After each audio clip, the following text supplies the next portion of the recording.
Y vamos a tomar una parte que todos conocemos. Todos conocemos. En Filipenses, carta del apóstol Pablo a los Filipenses, gloria a Dios. Filipenses, el capítulo 1, y luego miraremos una partecita del capítulo 2. Pero aquí vamos a mirar la experiencia de un gran hombre de Dios, el apóstol San Pablo, en su convicción espiritual en cuanto a su salvación. Verso 19. Porque sé que por vuestra oración y la suministración del Espíritu de Jesucristo, esto resultará en mi liberación, conforme a mi anhelo y esperanza de que en nada seré avergonzado. Qué lindo. Antes bien, con toda confianza, como siempre, ahora también será magnificado, aleluya, qué lindo, ¿quién? Cristo en mi cuerpo. O sea, toda la gloria, todo reconocimiento, Él aprendió que es para Dios. Ahora también será magnificado Cristo en mi cuerpo. O por vida o por muerte. El 21, porque para mí el vivir es Cristo y el morir es ganancia. Siéntense, tengan la bondad. Gloria al Señor. Entonces, en este pensamiento podemos ver que el Señor Jesucristo siempre es exaltado hasta lo sumo. El Señor Jesucristo es exaltado hasta lo sumo. ¿Y quién puede exaltar a Jesucristo? Número 1, el Padre Celestial. Así como Él fue enviado por el Padre. Él fue enviado por el Padre. El Padre lo envió. Aleluya. También al final de su carrera, porque qué lindo es saber que todo tiene su tiempo, todo tiene su momento. Al final de la carrera, así como Cristo, nosotros también queremos ser triunfantes. Jesús fue un triunfador. Él fue un ganador, fue un vencedor. Aunque muchos en su momento no lo entendieron, no lo comprendieron. Lo vieron como derrotado. Es más, hoy hay gente que ha declarado que la muerte de Cristo en la cruz del Calvario fue una derrota, que Cristo fue derrotado, que el diablo lo derrotó. Pero yo no puedo interpretar así la palabra de Dios. Con temor y temblor en mi corazón, yo interpreto que la muerte de Jesucristo fue, es y será la victoria más grande obtenida en el mundo. Sí, así es. Jesucristo no fue derrotado. Él fue un vencedor. Él, por el contrario, derrotó al diablo, a los demonios, derrotó la enfermedad. Si lo cree, diga amén. Derrotó a la misma muerte. Y hay pruebas en la palabra del Señor que Jesucristo derrotó a la muerte. Vaya conmigo al capítulo 15 de Primera de Corintios. Aleluya, a su nombre gloria. Para que usted vea que Jesucristo fue un triunfador.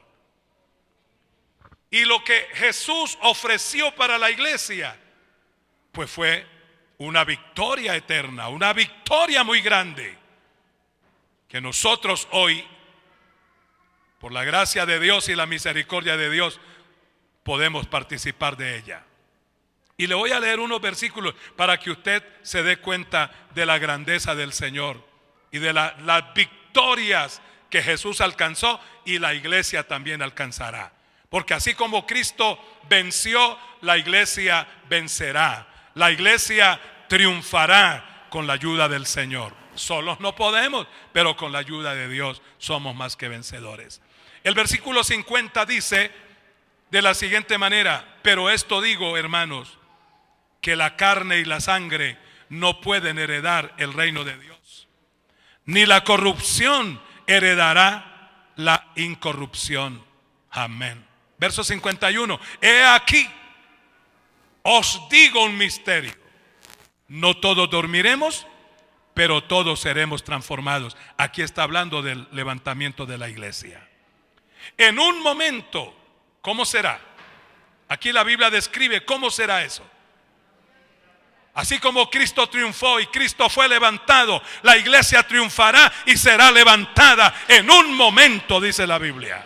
En un momento, en un abrir y cerrar de ojos, a la final trompeta. Porque se tocará la trompeta y los muertos en Cristo, aleluya, la iglesia triunfante, la iglesia que ha resistido al mundo, al pecado, a la maldad, a las ofertas que pueden destruir una vida. Pero ante esa valentía de rechazo a esas cosas, mire lo que le espera a la iglesia. Se tocará la trompeta. Los muertos en Cristo serán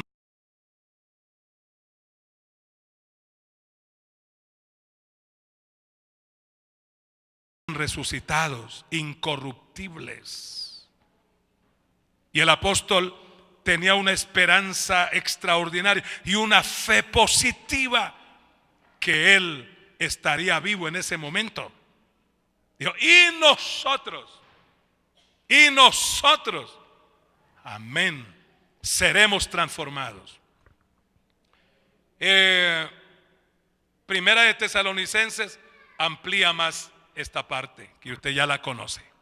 Pero estoy leyendo aquí para que usted vea las grandes victorias del Señor y las grandes victorias que el Señor tiene para la iglesia. El 55. ¿Dónde está, oh muerte, tu aguijón? ¿Dónde, oh sepulcro, tu victoria? Ya que el aguijón de la muerte, amén. ¿Quién es el aguijón? El pecado. Y el poder del pecado, la ley. Pero el verso 57, más gracias sean dadas a Dios, que nos ha dado la victoria. ¿Qué nos ha dado el Señor? Una victoria grande. Tenemos el ejemplo de Él. Él es más que, amén. Y nosotros nos regocijamos en la victoria que el Señor alcanzó, en los triunfos que Él alcanzó. Ahí nos regocijamos nosotros, hermanos amados. Bendito sea el Señor. Pero dice el verso 58, y es parte, amén, de la exaltación del Señor y la exaltación que Dios tiene para su iglesia. La iglesia no es cualquier pueblo, hermanos. La iglesia es un pueblo especial. Eso dice la Escritura, que nosotros somos un pueblo especial. Especial tesoro, amén. El verso 58, así que, ¿a quién está hablando? A nosotros. Hermanos míos amados, qué lindo. Este llamado, qué lindo también.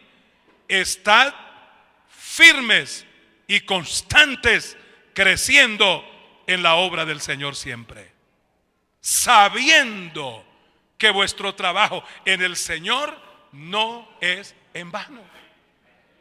Puede decirle al hermano que está a su lado con mucho respeto, con mucho amor, decirle: hermano, tu trabajo en el Señor no es en vano. Díselo, transmítele ese mensaje.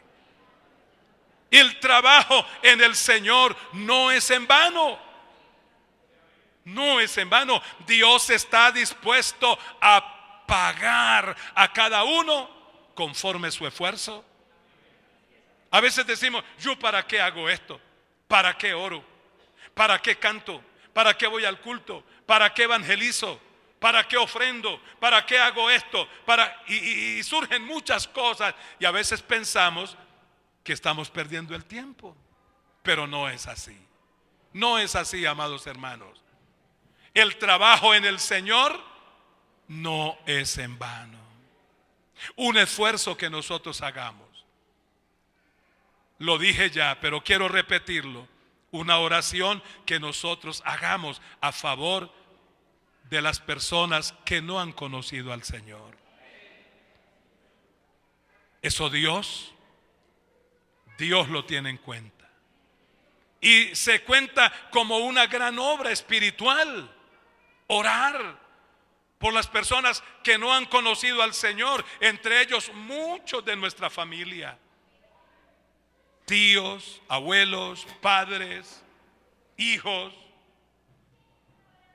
hermanos, qué sé yo. Entonces hay una gran responsabilidad delante del Señor, y es orar por ellos. Orar por ellos, y que ellos puedan disfrutar en un momento de este gozo que nosotros sentimos, de esta paz que nosotros tenemos. Porque el Señor prometió dejarnos la paz que Él tiene. Porque Dios es paz, Jesucristo es paz. Por eso Él dice: la paz os dejo, mi paz os doy. Yo no la doy como el mundo la da. La paz que el mundo da es una paz muy pasajera. En el momento podemos reír por la situación que estemos viviendo. Quizás nuestra carne se regocija y hay un grito de júbilo, pero nuestra alma puede estar vacía. Nuestro espíritu puede estar en una situación muy triste y lamentable. La persona puede reír, puede gozarse por los efectos del alcohol o de las drogas, pero cuando ese efecto pasa, ¿en qué condición queda esa persona? Pero diferente a todo lo que Dios hace, a todo lo que Jesucristo da. La paz que da Jesucristo es una paz que el mundo no me la puede quitar. Ahí se canta un coro que la paz que yo que siento en mi alma, el mundo no me la puede quitar. Y hay una razón, y uno confiesa: ¿cuál es la razón? No me la puede quitar porque el mundo no me la dio. Y si el mundo no me la dio, no me la puede quitar. Alabado sea Dios. Es la diferencia. Es el gozo del Señor. Es la vida que el Señor nos ha dado. Esa vida nueva. La vida que el Señor nos da es para la eternidad. Gloria al nombre del Señor.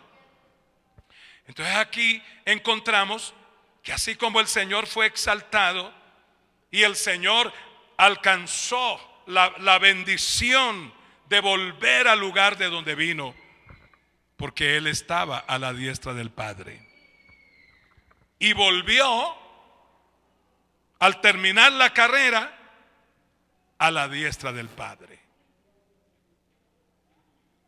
Y los apóstoles son testigos que lo vieron sentado a la diestra del Padre. Gloria a Dios. ¿Es verdad? Mire qué dice la palabra del Señor en Hechos. En el libro de los Hechos capítulo 7, cuando lo encuentre diga un amén precioso, un amén con alegría, un amén con mucho gozo.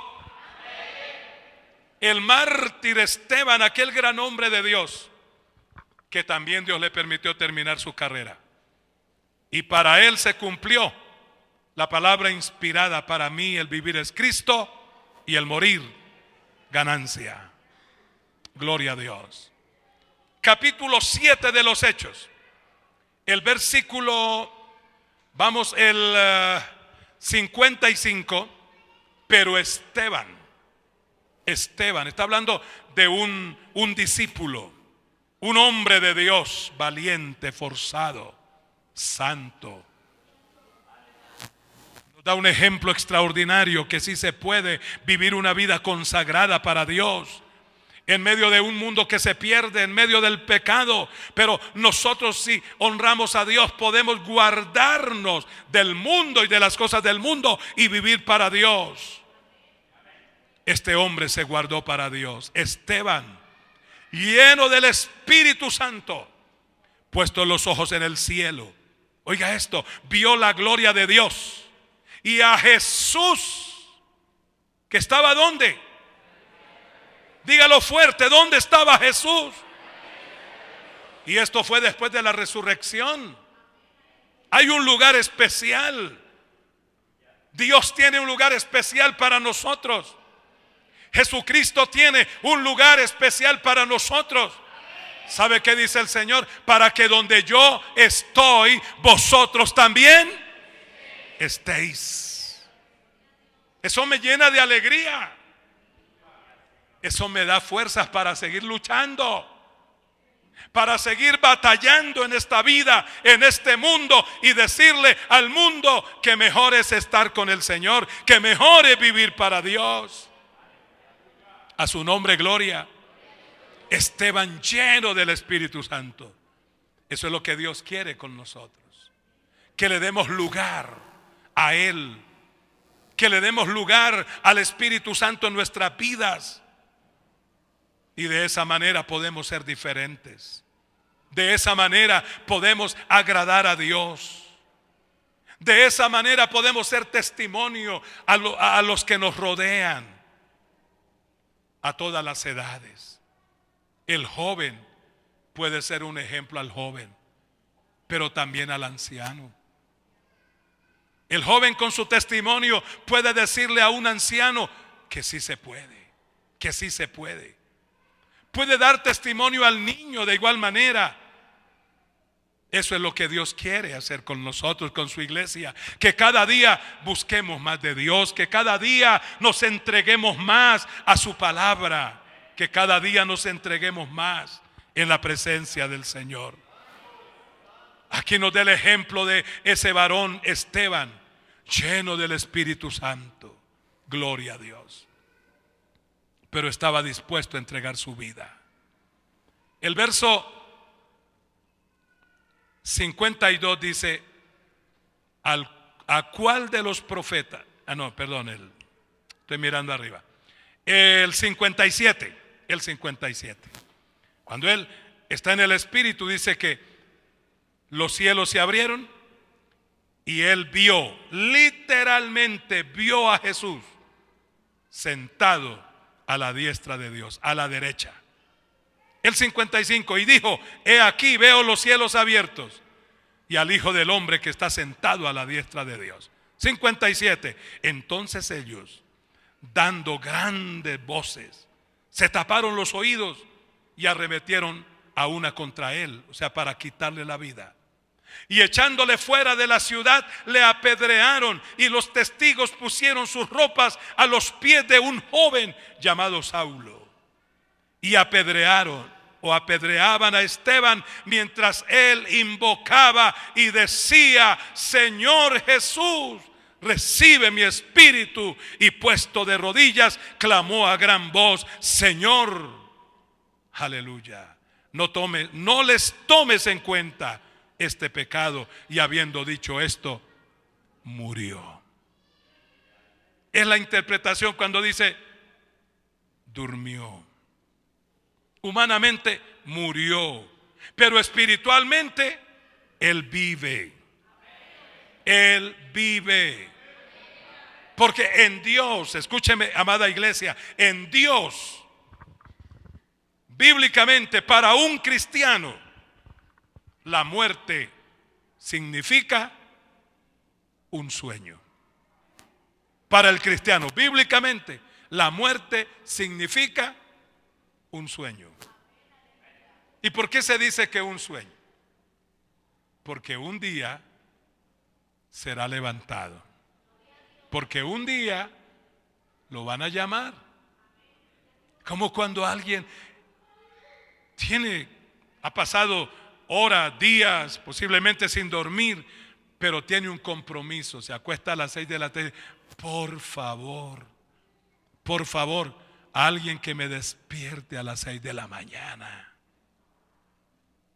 Porque si no lo despiertan, sigue dormido. Es la diferencia entre un muerto y uno que duerme. El cristiano, bíblicamente, no ha muerto, duerme porque será levantado. Amén.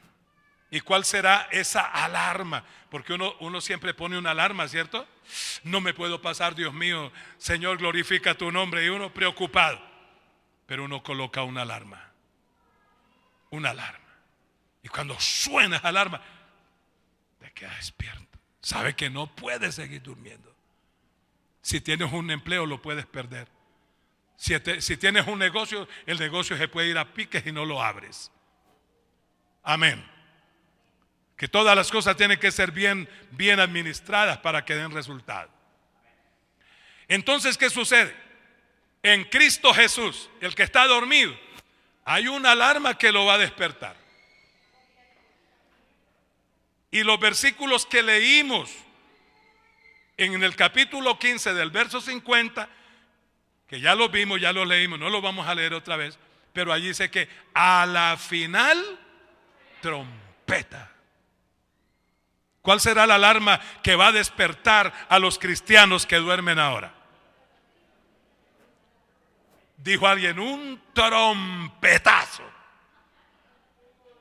Al sonar de la trompeta,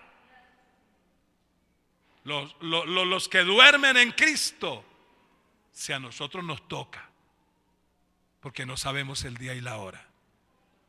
Si el Señor viniera antes de terminar este culto, digo, todos nosotros vamos a oír ese trompetazo por allá arriba. Y los muertos en Cristo resucitarán primero. Al sonar de la trompeta, sonará la trompeta y los muertos en Cristo resucitarán primero. Yo he pensado, ¿cómo va a ser eso? Personas que murieron y su muerte fue cruel, desmembrados. Un hueso por allá, otro hueso por allá, ceniza por allá.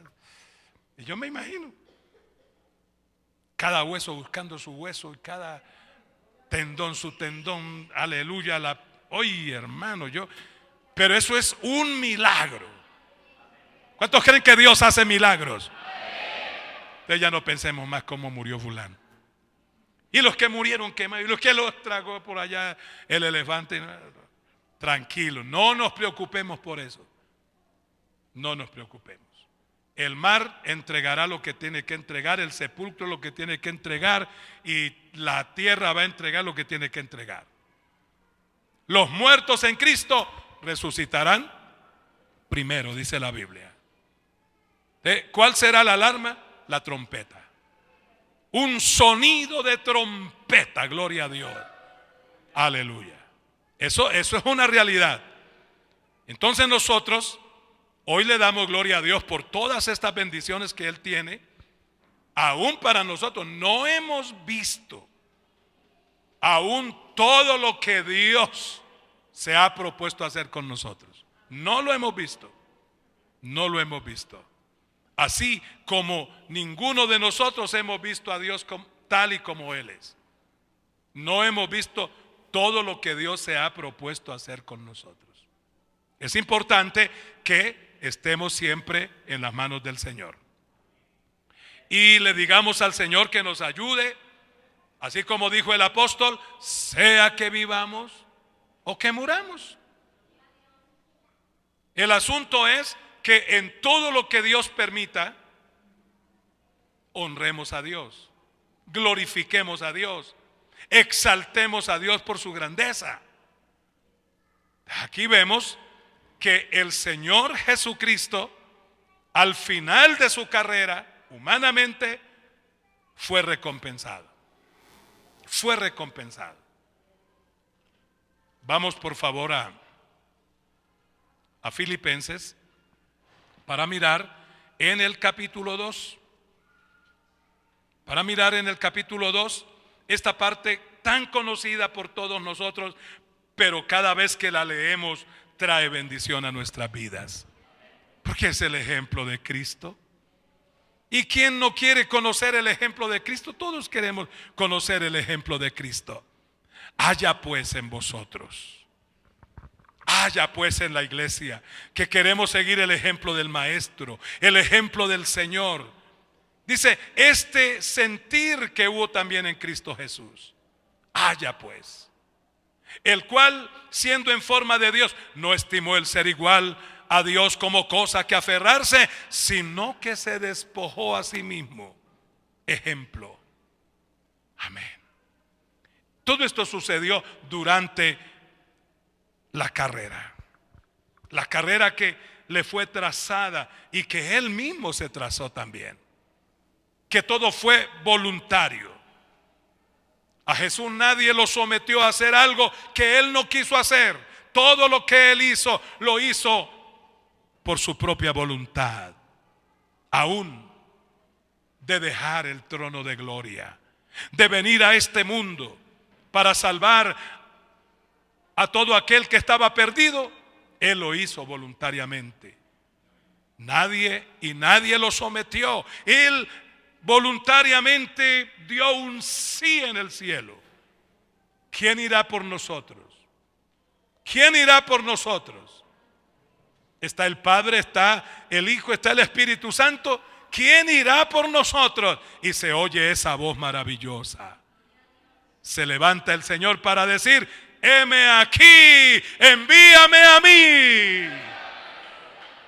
Ahí no fue, como dicen, a la suerte, a ver a quién le toca. A ver, vamos a echar aquí 3 números y el que saque, o 3 papelitos y el que saque X color o no sé qué. No. Voluntad. Por eso cada uno de nosotros debemos ser cristianos por nuestra propia voluntad. Porque es feo cuando a uno lo obligan, ¿cierto? Cuando a uno lo obligan a orar, lo obligan a levantarse temprano para venir al culto. Vamos al culto, levántate. Si no vas al culto y no hay almuerzo, no tocó, ya estoy sentenciado. Pero no, así no, es voluntariamente, aleluya. En el hogar se dice, bueno, mañana vamos para el culto. A ver qué se oye por ahí. Amén, sí, todos para el culto. De pronto dice, mañana no se cocina, no hay desayuno, olla boca abajo. Amén, así es, qué lindo. Pero cuando, otra vez me tocó. Y por eso hay gente que llega a este lugar de mal genio. Se sientan lejos de papá y de mamá, no lo quieren ver en todo el culto. No sea que el pastor diga algo y el papá diga, amén, así es. No, así, esa no es la vida cristiana, ¿sabías que no? Que un esposo tenga que ser cristiano porque la esposa lo tiene obligado y ahí sometido. No, esa no es la vida cristiana. La vida cristiana tiene que nacer en el corazón de cada uno. Así como Dios llama, así como Dios da la palabra, que bonita, palabra preciosa, consejo maravilloso. Y yo necesito ese consejo. Ese consejo es para mí. Yo necesito al Señor. Quiero llevar una vida diferente, quiero llevar una vida nueva. ¿Cómo debo hacerlo? Entonces vengo al Señor y a través de la palabra aprendo, soy instruido y acepto esa palabra en mi corazón y comienzo a crecer y comienzo a crecer. Yo nunca me imaginé que a Dios le iba a placer llamarme como pastor. Nunca. Yo me convertí al Señor porque sentí la necesidad de hacerlo. Yo les he testificado cómo fue eso. Yo no quería saber nada del Señor, pero mi hermano oraba mucho por mí. Mi hermano clamaba mucho por mí. Es más, me tenía en cadena de oración. Y ya usted sabe cómo me conocían allí en la iglesia, ¿no? Porque mi hermano decía: ay, hermanos, por favor, ayúdenme a orar. ¿Cuál es tu petición, hermano Alfonso?, le decían. Y él decía: mi hermano, que es el diablo. Y todos oraban por el hermano del pastor, del hermano Alfonso, que era el diablo. Es cuando yo llegué al templo, porque yo sentí en mi corazón, a mí mi hermano no me llevó. Y si él me hubiera dicho: esta noche vamos al culto, no hubiera ido. ¿Usted sabe por qué yo fui al culto? Porque nació en mi corazón ir al culto. Fui con voluntad propia y pude oír la palabra con libertad. Y me llamó la atención que todo lo que decía ese predicador, ese anciano, esa era mi vida. Pero ¿quién le contó a este anciano que yo iba a venir al culto? ¿Quién le contó? Porque yo no dejé a mi hermano que fuera por allá a decirle que yo estaba ahí. ¿Dónde nos sentamos? No, aquí está bien. Se sentó acá, yo me senté acá. Y yo sabía que nadie sabía que yo estaba, pero todo lo que ese hombre hablaba era mi vida. Hoy entiendo que Dios me estaba hablando directamente. Que Dios me decía que me amaba. Que Dios estaba ahí para resolver aunque era un joven que apenas había cumplido 15 años. Pero yo entendí que Dios me amaba y que Dios estaba dispuesto a ayudarme, que Dios estaba dispuesto a llevar mis cargas como joven, porque aún las cargas que yo llevaba eran demasiado pesadas. Esa es la verdad. Pero voluntariamente me acuerdo que le dije a mi hermano cuando él llegó de la escuela dominical y yo estaba en casa. Después que él almorzó, le dije: ¿hoy vas a ir al culto? Dijo: claro, yo voy al culto. Yo soy un cristiano consagrado. Me dijo: sí, lo sé porque hemos tenido problemas. Pero le dije: ¿a qué horas es el culto? Y él me dio la hora. Dijo: a tal hora. Le dije: ¿es posible que estemos 15 minutos antes allá en la iglesia? Yo voy a ir al culto. Mi hermano quedó pálido. Me dijo: ¿te sientes bien? Le dije: sí, me siento bien. ¿No estás borracho? No, no estoy borracho. ¿Sabe lo que está diciendo? Sí. Listo, entonces va para esa. Cumplí con mi palabra, ya llegamos. Allá me senté a oír qué me querían decir. Ahí Dios trató con mi vida esa noche. Y Dios me invitó a venir a Él. Y yo caminé al altar. Oraron por mí y el Señor hizo un milagro en mi vida. Mi conversión fue un milagro. Yo no necesité de tiempo para cambiar mi vida. Dios me cambió. Cuando yo regresé al lugar, este muchacho era diferente. Dios tocó mi vida, cambió mi vida, transformó mi vida hasta el día de hoy. ¿Y sabe cuánto tiempo ha pasado? Para que usted haga cuenta, este 12 de noviembre que viene, que ya estamos llegando, 12 de noviembre que viene, en el año de 1972 yo di mi paso de fe. Es que ya van como 40, yo no sé cuántos van, pero son árticos. Ninguno de ustedes había nacido. Pero ya Dios estaba salvando las almas.